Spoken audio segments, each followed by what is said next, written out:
It's not 9 o'clock, but it's Saturday. Hello.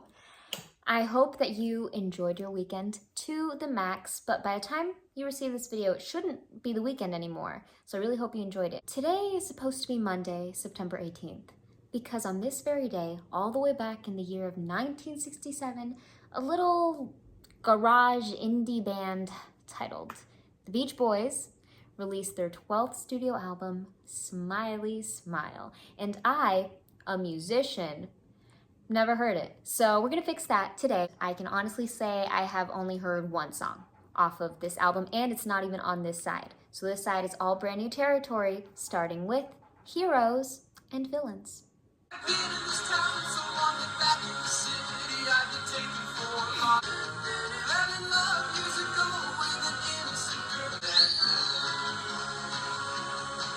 There is nothing quite like the feeling when you turn on a Beach Boys song and they hit you with those harmonies, those backing ahs that make you feel right at home, like you belong in the world of this song with them, and the way they follow the melody and the chord progressions and all the musical movement, everything going on, just breath of fresh air.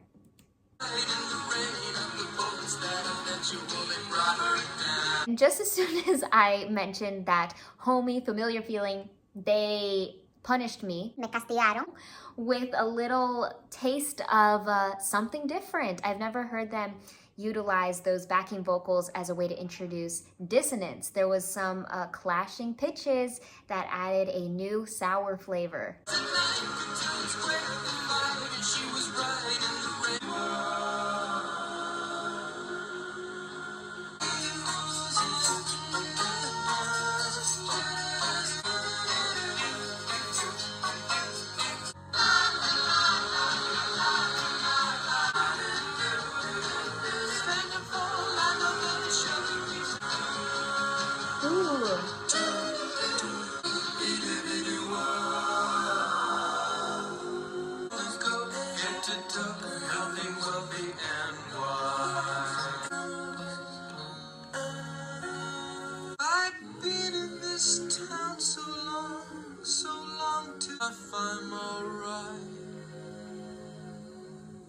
I can see that we're so close to the end of this song, but there's just too many things that I can't let not be said. This contrasting motion going back and forth with the song is so playful, so much fun. You can definitely feel where the heroes exist and where the villains may be lurking. I love the bends in the pitches that they do to signify these transitions, to signify we're moving into another section, and it's executed so seamlessly and perfectly, and it feels as if, whoa, we're now going through slow motion. And then they pick us back up.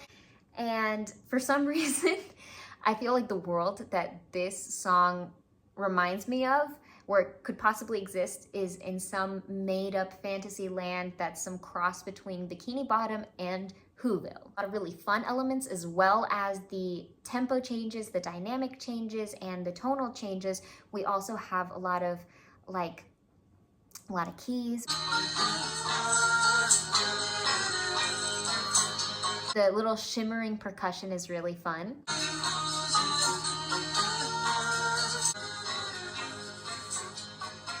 They brought back all the elements that we love and that I already know them for, and they kind of remixed everything and reintroduced it in this whole new light, and I thought that it worked out excellent. It set such a great tone and mood for the rest of this album. So A+. At number 2, we have Vegetables. Sounds like the villains won, didn't they? Just kidding. Okay, I love a good minestrone soup. Chop down my vegetables, I love favorite vegetable. I love how we have pretty much no intro, and the only musical instrument guiding the vocal is a really fun poppy bass. If you brought a big brown bag of them home, you toss me a carrot. That was some really interesting color and flavor added with that seventh. Start to groove in a new direction. Sometimes sevenths can propel a song and allow it to take flight. Here, I feel like it just kind of twisted us around. Keep well my vegetables, cart off and sell. Oh, David Vigil, I'm red as a beet. Jump, jump, jump, jump, did it must the name of you. That was such a lovely moment. I feel like that was a little poke at God Only Knows with that beautiful scaling chord progression, outside external effects and making them musical effects, and then paralleling that with the vocals. So they have all that going on, mess, chaos, controlled chaos, and then bam, they pull out the stops, they kind of smooth everything out. It's elegant, graceful. This album is so much fun so far. At number 3, we have quite a mouthful, to be honest. Falls, Breaks, and Back to Winter, Woody Woodpecker Symphony.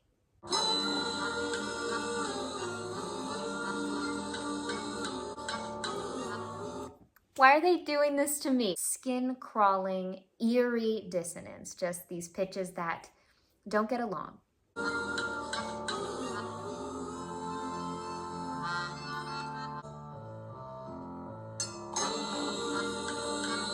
They tricked me. For a second, I thought, okay, that was just to build up all this anxiety, tension, and anticipation for a nice resolve.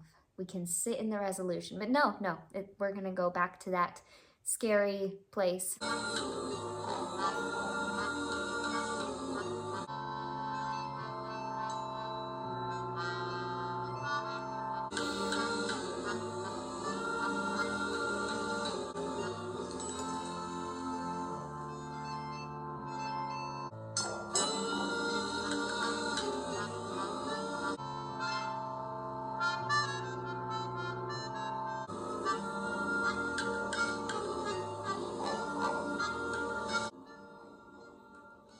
They did an excellent job at keeping consistent with that teeter-totter that they had set up and continued throughout the whole song. We had that moment of tension, dissonance. We had a second of resolution and then right back into the mud.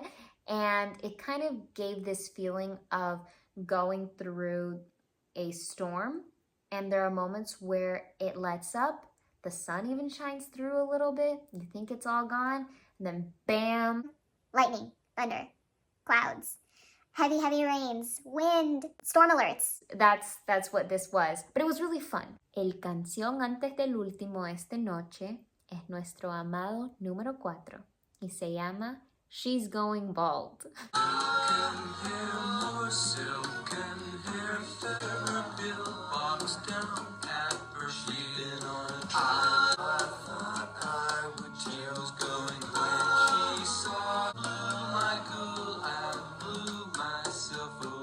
Tropical ambiance. It's very inviting, danceable, fun, beach-like, very suitable for the Beach Boys. And I love this organic feeling in the percussion. So acoustic.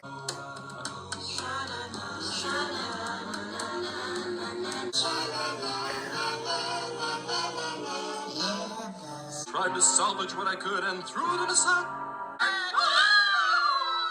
You're too late, mama. Okay, so 3 major transitions there, like crazy things happening. We have everything kind of scaling upward, going upward with that helium effect. Or at first, it felt like there was growing dissonance, so it kind of sounded like buzzing bees, and then it just got higher pitch, and it kind of felt circusy. It kind of felt Willy Wonka-ish, and or like someone sucked the air out of a balloon and got a whole bunch of helium in them. And then we took flight into this completely other section that had another feeling to it, a little bit more circus master-like, a little more ringleader moment, and it still had this upward motion. Now we have our 3rd transition in a row right here. Mama, enough upside your head. little bit jazzy, a little bit bluesy. I like this moment. Upside, no more, no more, no more. Upside your head. The way they closed out this song was my favorite part of the song, but actually each section shined bright in its own light and really took command and full force at center stage. I think one of the main reasons I was drawn to the final section most is, of course, the incorporation of the keys were brilliant, very virtuoso, and the swells that I think were provided more than anything by the vocals. Like they created this effect, almost like a car starting or revving its engine. And yeah, they did that with all the harmonies and the vocals, and then the way one instrument would trickle in after another. I thought the effect was really, really cool. And last, but hopefully not least, we have number 5, Little Pad, which is from now on going to be the new nickname for one of my mom's little puppies. Yeah, this is now Little Pad. If I only had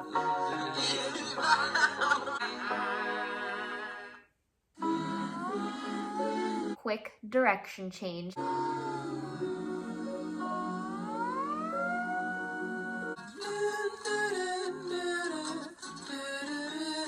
a little pad in Hawaii. I see what they did there. They incorporated some beautiful ukulele, which I don't know why has this effect on me where I get oddly emotional, even if the setting isn't calling for that.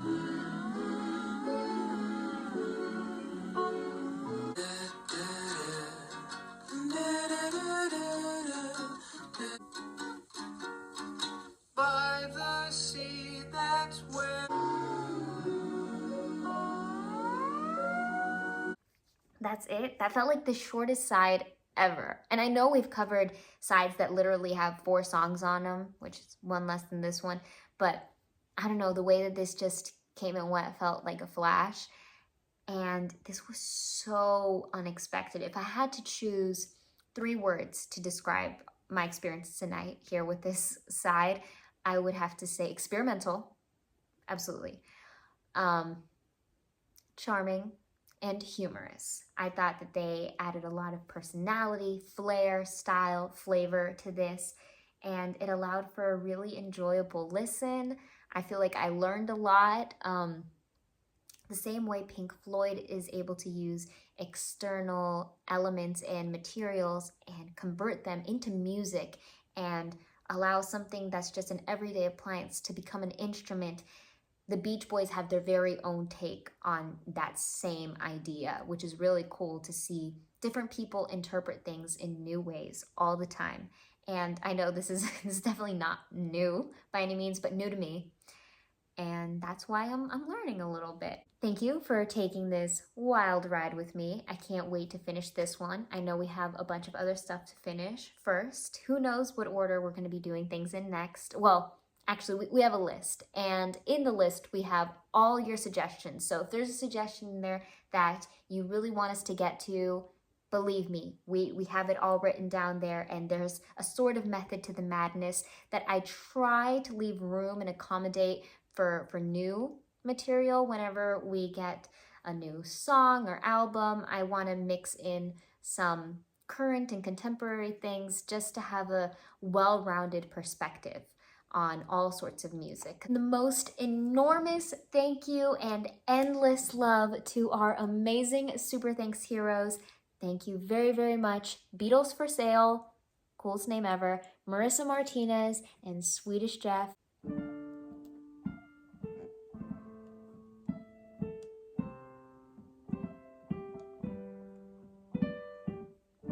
I know I don't deserve you, but you mean everything to me.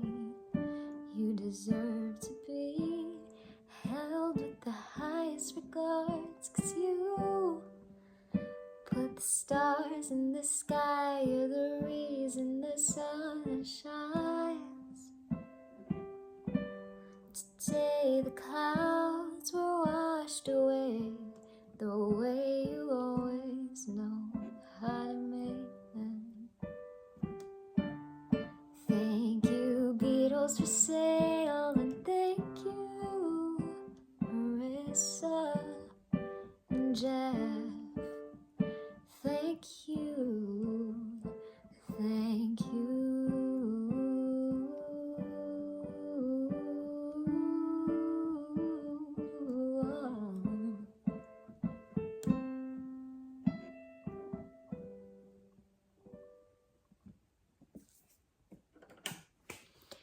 So if you notice, there's a little theme to these songs. I'm trying to make a little theme where you guys are the rays of sunshine in our beautiful musical family, this little world that we have going on here. You guys are the sun, and I'm ever so grateful for you. I love you guys. Keep shining on. Also, you have to remember to take it easy. That's a non-negotiable.